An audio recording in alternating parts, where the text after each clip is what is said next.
Spirituality within the Avatar The Last Airbender series, for not only the characters but for the world building itself, was one of the things that really hooked me onto the show as a kid. There are definitely silly times within the show, but it goes in depth on the effects of resistance, empathy, and change for both the good guys and perceived bad guys. All of these are shown in through the lens of like Taoism, Buddhism, Shintoism, and even Hinduism. Of course, all of these religious works, they work in tandem within the context of the show, but some of the integral world building takes some of the core aspects from each. And I'd really like to delve into some of these world building aspects, and honestly, there's so much that I would want to cover. So I'm just going to talk about my favorite ones from each element. I probably won't be talking about like energy bending, which could probably be its own video. I will say that the Legend of Korra deals a lot with spirits and the spirit realm, and that closely resembles a lot of the Shinto inspirations within the series, as kami or spirits are said to reside in the Kakyuryo, or the Hidden Land, a kind of other world as presented in the show. I will occasionally reference Korra as we go. The Southern Water Tribe, based on the Inuit peoples, have their own culture and spiritual systems that isn't really talked about a lot in the series. Most of the series takes place elsewhere, so there's little to go in depth on the specific spiritual cultures of the Southern Water Tribe. However, I will say, going back to the Legend of Korra, the Glacier Spirits Festival celebrates the ties that the Southern Water Tribe and the Northern Water Tribe had with each other. At the same time, it brings spirits closer to the people and the land. And originally, the purpose of the festival was for elders to fast and meditate, bringing spirits to the land and lighting up the sky. But generally, it evolved into a kind of a larger celebration, sort of like a carnival. And honestly, I can see a lot of the Shinto inspirations peeking through with this, with similarities to the Matsuri, which is a Shinto festival, has a lot of games, food, and basically it honors the kami and the spirits. Across the globe is the Northern Water Tribe. I think it's pretty important to mention that here is the moon and the ocean spirit, Tui and La, and they're held in the Spirit Oasis. Of course, the water here is the purest water, the most effective in healing, in which waterbending healing is crucial in the whole waterbending sphere. But anyways, the oasis itself is a bridge between the spirit world and the human world, where the koi fish, or the spirits, just the physical bodies of the spirits, and basically what I'm getting at is, well, Shinto. You can imagine that there's a Torii Gate association. So basically, Torii Gates are the bridge between the spirit realm and the human realm.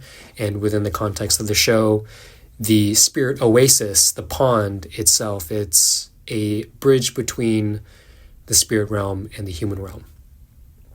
With that comes the ritual water purification process in the Shinto ceremonies, and connecting the dots with the koi fish and the fish living in water that is so pure it can heal any ailment. No wonder that the most important spirits of the water tribe are here, and they're worshipped by the waterbenders. Honestly, I was debating on whether to put this entry in the water or earth category, because technically they're waterbenders, but they reside in the Earth Kingdom. But the swamp benders of the Banyan Grove are really interesting to look at as a subgroup of bending in general. Essentially, they were Southern tribe members that moved to the Foggy Swamp in the Earth Kingdom territory, and over time they had developed their own custom bending techniques for the swamp. The main characteristic of this culture revolved around the massive Banyan Grove tree in the middle of the swamp, where we learn that this tree and the whole swamp is one. It's a massive system of one tree that has spread its roots far beyond, with waterbending inhabitants, one of which has achieved enlightenment under the tree. This tree is real, with the banyan tree in real life spreading by dropping shoots on the ground which further propagate. The idea is that it's all connected, symbolizing when Aang touched the tree and he could see anything and everything. And this is well defined in Taoist beliefs. Actually, it's one of the core concepts that beings must live in harmony with each other, balancing qi or energy flow within the system. Many people know that this system as yin and yang, a concept well integrated within this universe. And as mentioned before, the moon and ocean spirits, Tui and La, are literally yin and yang. I really do love how integrated all of these sorts of beliefs mix and merge in more ways than one within the series.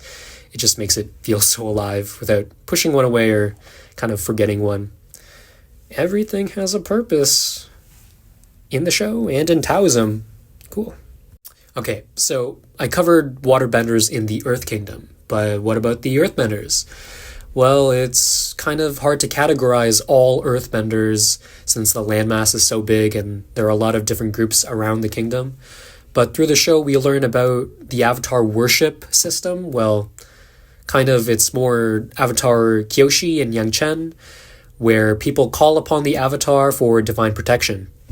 And this kind of relates to ancestor veneration themes within Buddhism and Hinduism, where ceremonies are done to worship deceased ancestors in support of their journey through rebirth or samsara to reach enlightenment. In this case, Avatar Aang also has a statue created in his name, and honestly, I'd react like this guy if I saw him too. A lot of the Fire Nation represented in the show flaunts the kind of industrialization and what the nation went through during the war. But one of the greatest episodes in the whole series, in my opinion, revolves around the Dancing Dragon and the Sun Warriors, where the Sun Warriors were kind of the first firebenders and they kept the origin of firebending secrets from society as it progressed to be more industrial and less spiritual. The design of the Sun Warriors, from the architecture and the beliefs, can be traced back to pre-Columbian Mesoamerican civilizations, such as the Aztec or Mayan cultures, specifically worship of the sun gods. I did kind of want to relate this back to the overarching spiritual themes of the show, where the two dragons in the episode, Ran and Shaw, act sort of as an authority figure, a kind of sort of source of divine acceptance or rejection, where either Aang and Zuko are found worthy in the ceremony or they are captured and destroyed. And it isn't really easily discernible which dragon is which, but there is a blue dragon and there is a red dragon moving in circles in tandem with each other. Interestingly, the Korean Taeguk symbol, sorry if I butchered that, my goodness, is a Taoist emblem to represent cosmic unity and balance, something that we've seen before in the show with the Spirit Oasis. But this is a slightly different Taoist lens. In this case, the blue representing yin and the red representing yang, and it nicely fits the color schemes of the two dragons. With the two dragons dancing around Zuko and Aang in beautiful colors in a ceremony that ultimately changed Zuko's character progression tenfold, it was the catalyst for him to find the firebending within him, his true self, rather than full of hatred and anger that he harbored for the Avatar, the guy right next to him, his whole life. I think it's pretty obvious that Aang and the Air Nomads are based on Buddhist belief, probably being more towards Tibetan Buddhism, as they focus primarily on peacefulness and non-violent lifestyles, with that being a core principle within Buddhism, and also the ideas of the avatar cycle and rebirth, and Aang displaying wisdom reflective of a bodhisattva. And I say Tibetan Buddhism specifically because when the monks first found that Aang was the Avatar, they were testing that he was the Avatar, they had shown him toys relating to past lives of the Avatar. And that is something that is generally done to find the next successor of the Dalai Lama. Aang's spiritual journey throughout the show was definitely one of the most important parts to me growing up. I'll try my best to kind of dive into this, but honestly, it's a little complicated. So, in Hinduism, there are 7 chakras. The first 6 chakras are within the physical body, aligned with the spine. In the Avatar universe, these chakras are, starting with the base of the spine and going up, earth, water, fire, air, sound, light, and thought. With the thought chakra dealing with pure cosmic energy, it is blocked by earthly attachments. In the context of the show, Aang has mastered all of these chakras except the thought chakra, having his only earthly attachment being Katara. And when he had to give her up, he couldn't, which led him to leave and to save her after having a vision of her being in danger.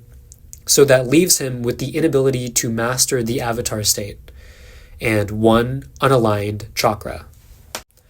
Obviously, this is going to be spoilers for the end of the show, but if you haven't seen Avatar The Last Airbender, what are you doing here? Anyways, Azula, during the mission to save Katara, shot Aang with a lightning bolt, killing him. It also permanently scarred him and blocked his chakras. Of course, the main character doesn't die, so after recovering from Katara's waterbending, which I might add uses the water from the Spirit Oasis, he was kind of ready to fight the Fire Lord, not really. And at this very moment, hitting the sharp rock, clearing his chakras fully, and reaching the pinnacle of the Avatar state in the series. The iconic scene of Aang taking away Fire Lord Ozai's bending ability, staying true to his character and going against expectations of killing will always get me so hype. The culmination of everything the show had led up to could not be more satisfying. I really love the symbolism throughout the show and the series, and I deeply appreciate the writers for going so in-depth with the world building and so many different cultures, kind of taking some from this, a little bit of this, a little bit of that. And I find that a lot of the storytelling, even at the calmest moments in the show, are still very, extremely impactful. There's always something to learn through the philosophies and teaching, not only from the show and characters, but from the cultures and traditions that contribute to it.